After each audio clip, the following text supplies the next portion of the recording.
All right. Let's talk about a little bit of music. You know, one of the things that I made the conscious decision to is to not put any song, any music in my videos. I thought about adding classical music to it, to the background a little bit, but I went against it. So it is easy for people to complain about modern music, right? Oh, modern music is so bad. What happened to music? Blah, blah, blah.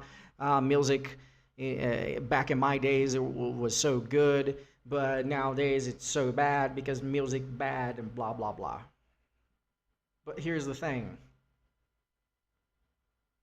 music back in the day was not that great either, right? So whatever we have nowadays is just a result of whatever was made back in the day. Music is not, well, it was supposed to be a form of art, but if put on an artistic hand, that is. But the thing is that music was never art per se, right? It used to be, maybe, in the very far distant past, it used to be something artistical, let's say. It still can be used as an artistical piece.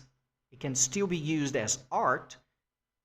But the problem is that music is a tool. So you can find out that classic artists discovered or understood, better saying, right? They didn't discover because it was already there. They just understood that music is mathematics. Music is just math, mathematics. It's just that. And if you make a certain arrangement of mathematical numbers or mathematical symbols, you get music, right? So, so much that for those who ever had the curiosity of looking up into music and how music worked, one of the first things that you learn is timing, the pacing. And then you learn like tones and whatnot. But you learn numbers. You learn how to separate a time like a 1 and 2 and 3 and 4 and 1, 2, 3 and 1, 2, 4, so on and so forth. The rhythm is just mathematics. Whatever rhythm you're listening to is just mathematics. So music is a tool, right? As much as uh, movies, cinematography, right? Photography as well. So this is just an example to give you an idea on how it works. You can influence things through music.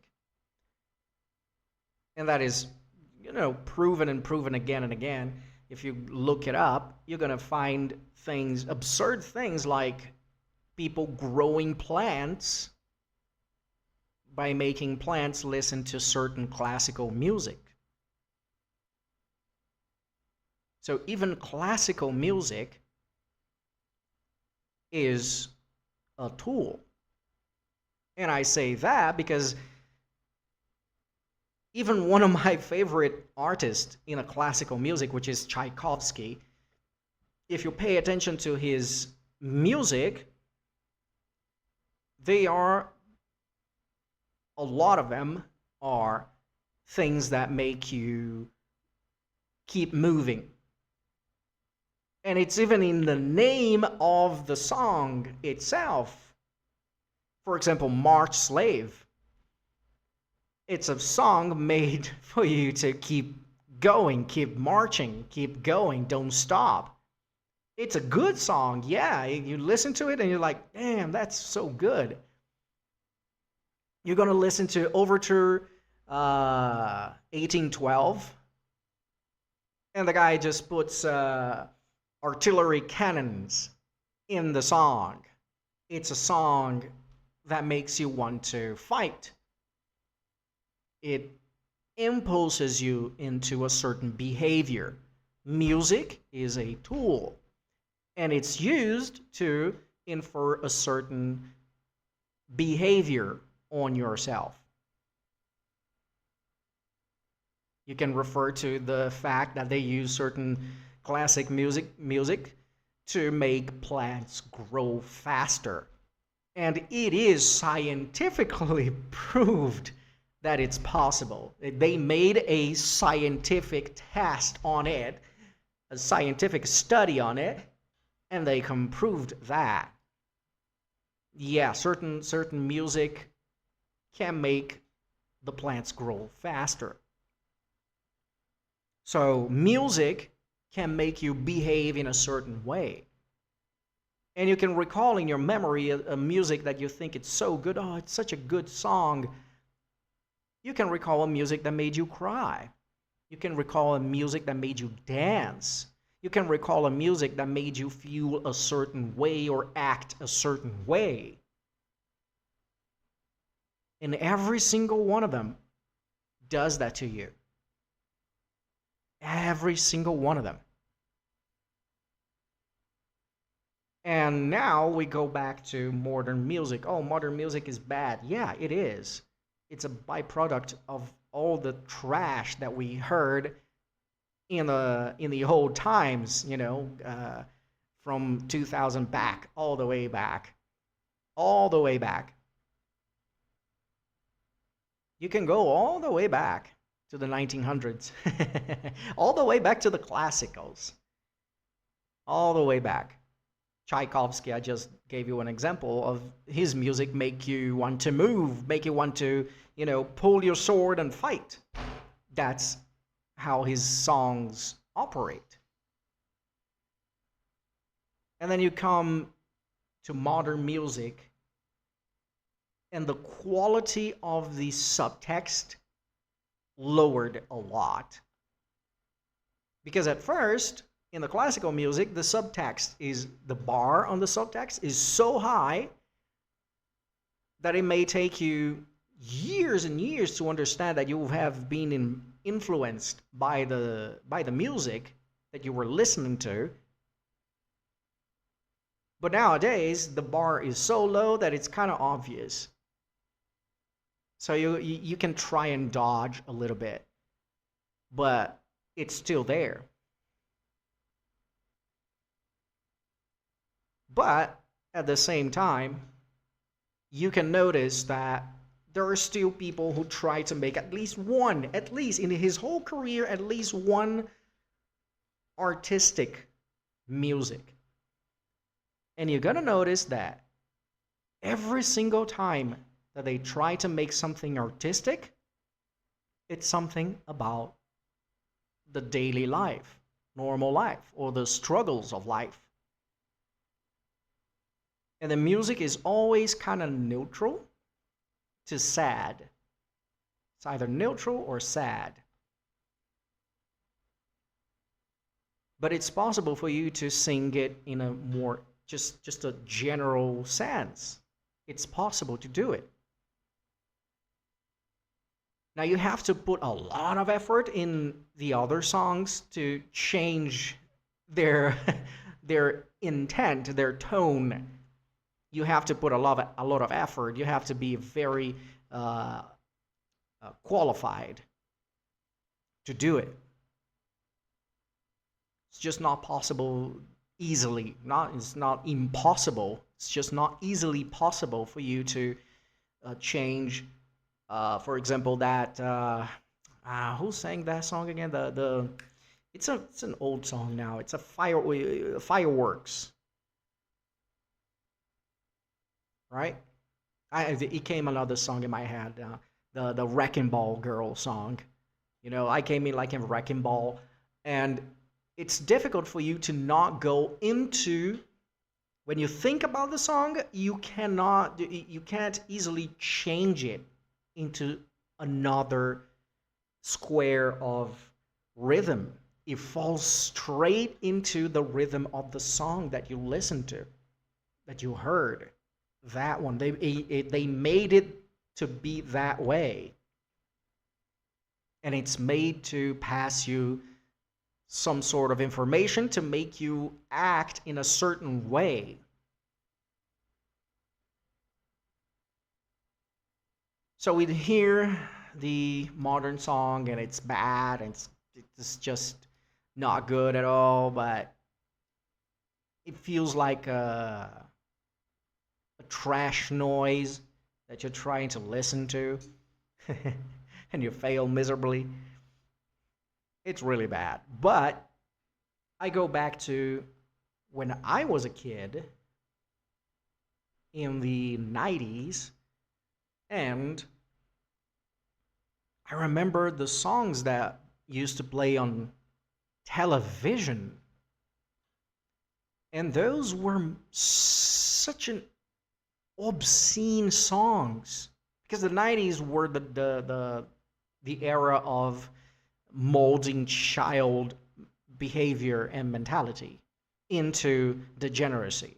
The whole point of everything was focused on molding the minds of the kids and youth in general, young adults and kids, into degeneracy. That's why we have what we have today. It's because it was molded that way through everything: movies, TV shows, music, especially music and TV. Because whatever you saw on TV, your parents could try and control it, but your parents were already sold. The people that grew up in the 70s and 80s, they were already sold out. So they sold you out in the 90s. You notice that because everybody just accepted being so much bombardment of stuff for kids. Marketing turned to kids. Music, kids had access to music back in the day, like kids have access to pornography today. It was the same level. Everyone had a radio. Everyone had radio at home. Everyone listened to songs all the time, and that was normalized by the parents, who also grew up liking music, but their music was an enabling music for the type of music that the kids were going to listen to. And you notice that the kind of music that the kids are listening now were enabled by the musics that the kids listened, the parents' kids of today, when they were kids, listened when they were younger. And it was such a level of degeneracy in the songs that it's incredible.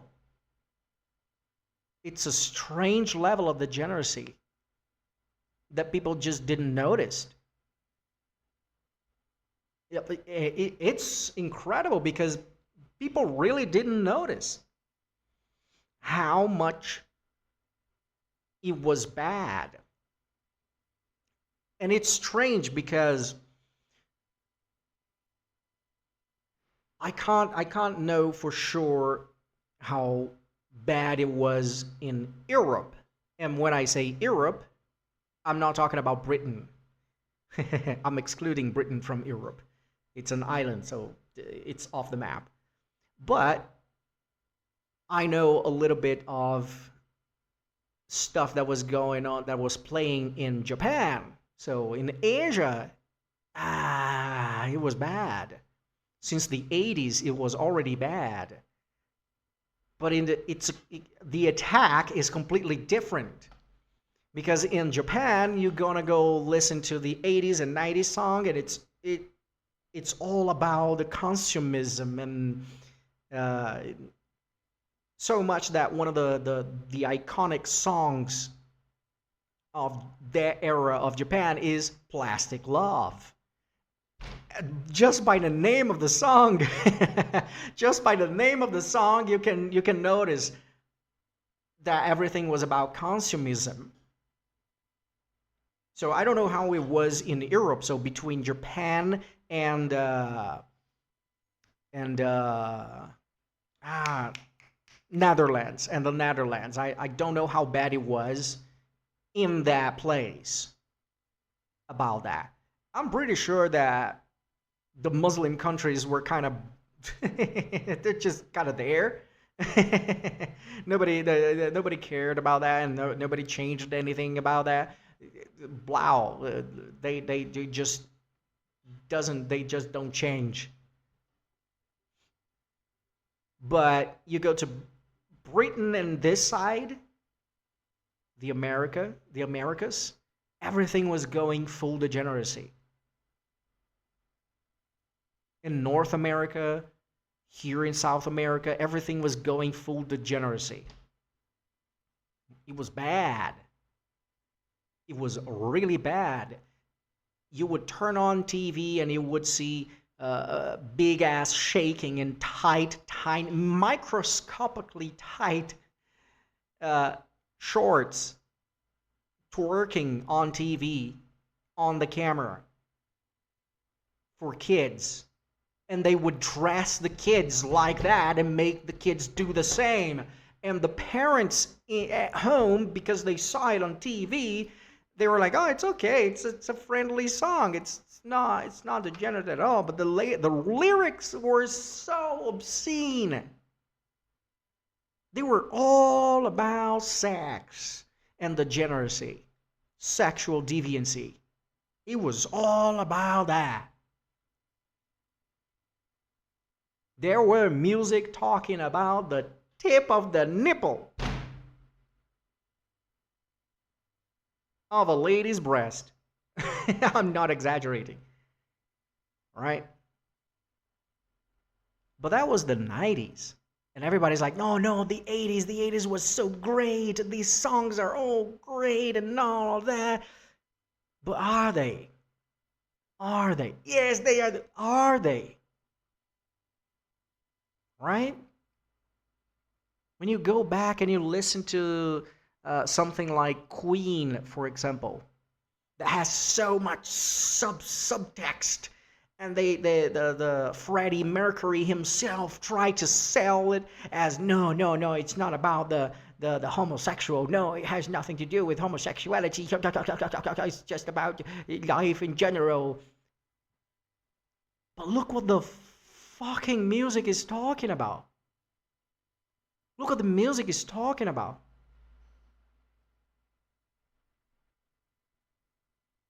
Right? It's a guy that goes ahead and oh yeah, but he's a guy that throws his life away. Yeah. But then what? Then what? Right? It's just that. It's just that. And then you go to the most subtexted song of them all, and everyone that listens to it cannot hold his heterosexuality in, which is, "I want to break free." Look what this song is talking about. And they even throw in a video clip that represents exactly that. It's a lady that wants to get a divorce. But at the same time, he can be a guy that has been abused and want to live this degenerate life. But it most important, by the first layer is the wife that wants a divorce. How great a message! How great a message!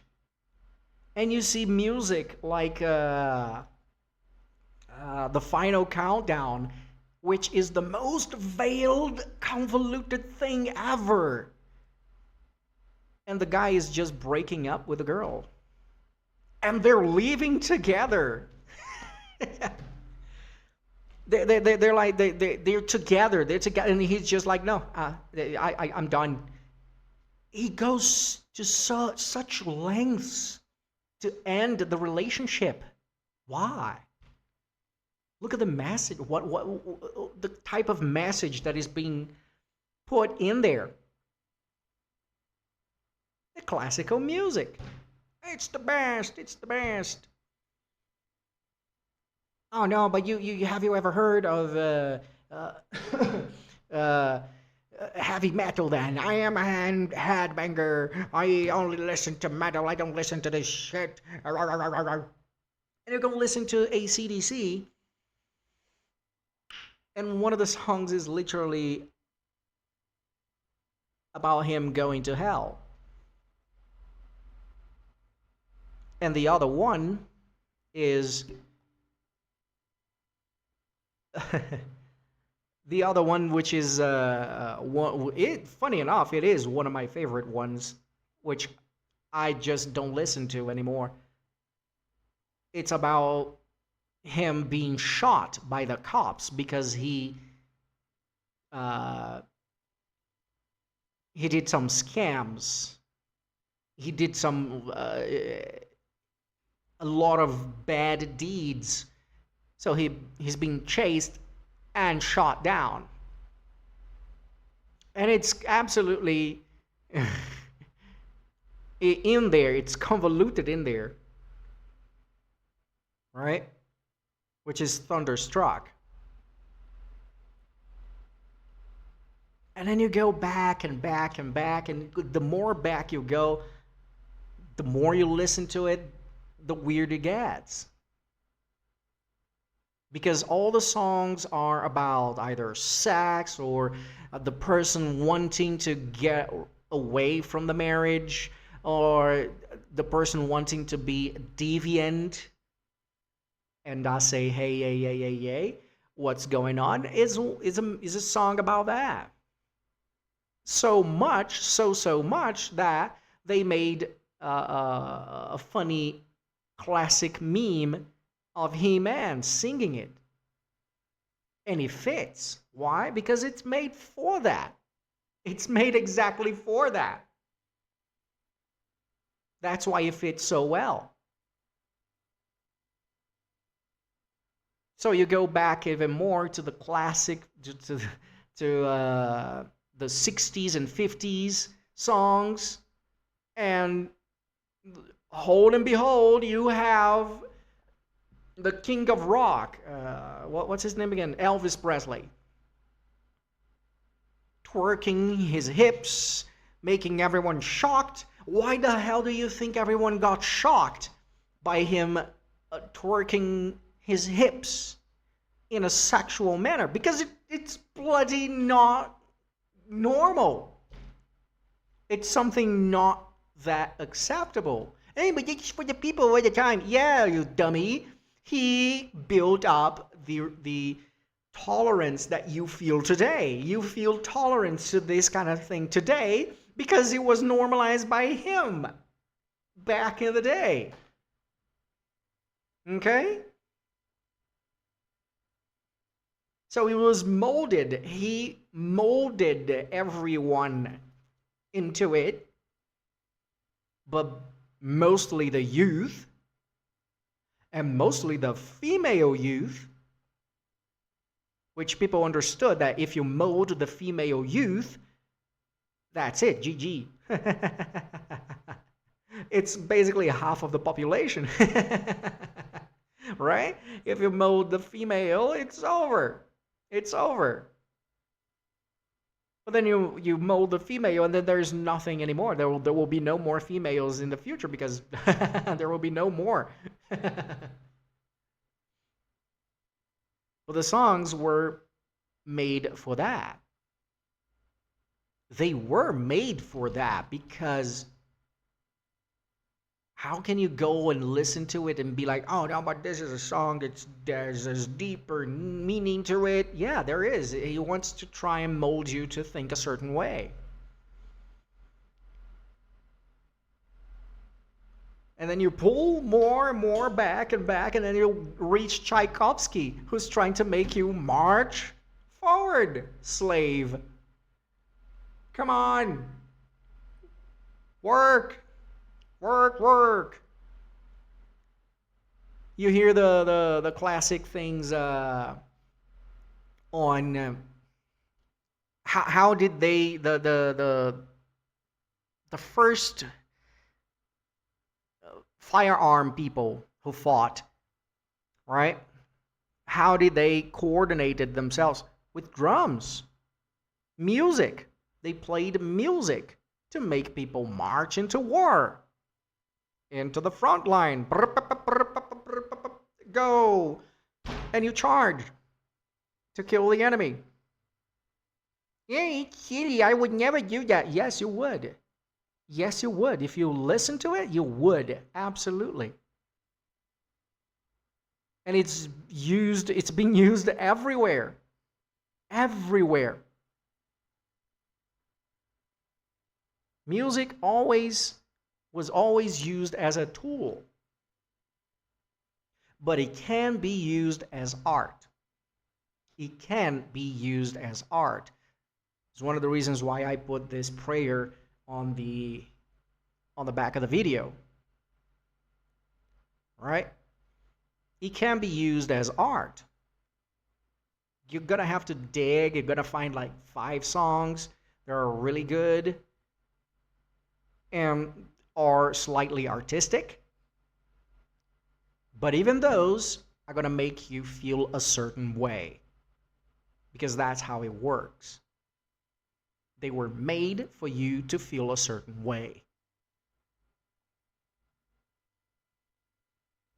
So, what now? What now is that if you can just stop listening to music, right? Do a musical abstinence. Just cut music for a while, your own music. Of course, it's impossible to 100% exclude yourself from music because everyone listens to music all the time, everywhere. So you're going to work, you're going to listen to music from other people. You are at work, you're going to listen to music from other people. That's okay. You are at home, your neighbor's going to listen to music. It's okay. But you yourself make an effort to you yourself not listen to it. Is it easy? No. No. Of course not. I'm struggling with it. I try to avoid, but we are conditioned to listen to music, to feel the silence with something, with noise. Right? Wait. Seems like my microphone is doing something funny.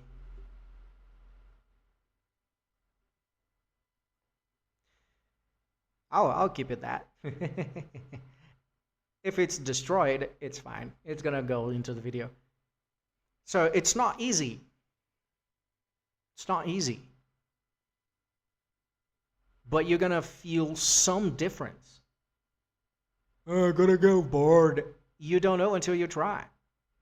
You don't know until you try. The results in each person will be different because each person listens to different songs.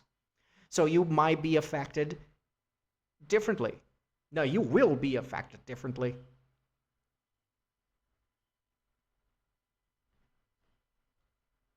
If you try and clean yourself from it, you're going to feel something. different in your life. Now, is it going to be better? Is it going to be worse? You're going to feel withdrawal? I don't know. I don't know. But in the end, one thing, at least one thing, will be certain. You will be a little bit better in staying with yourself in silence, just there in the moment, present. You're going to feel a little bit more present, especially when you are with yourself.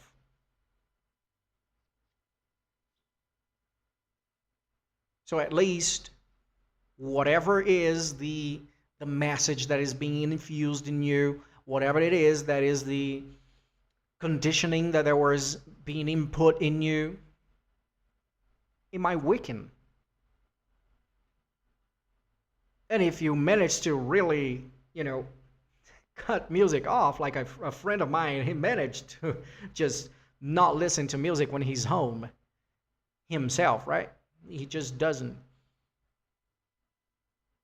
He said that it made him feel much more attentive, much more present.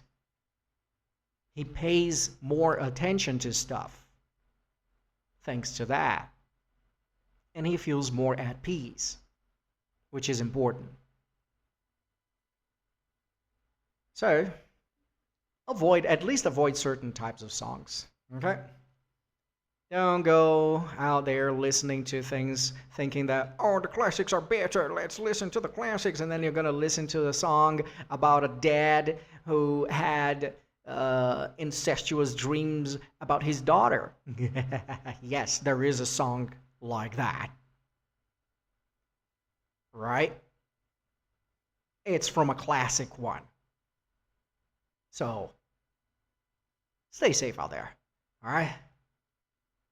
Thankfully, this time I didn't got that angry. But still, I want to get out of here.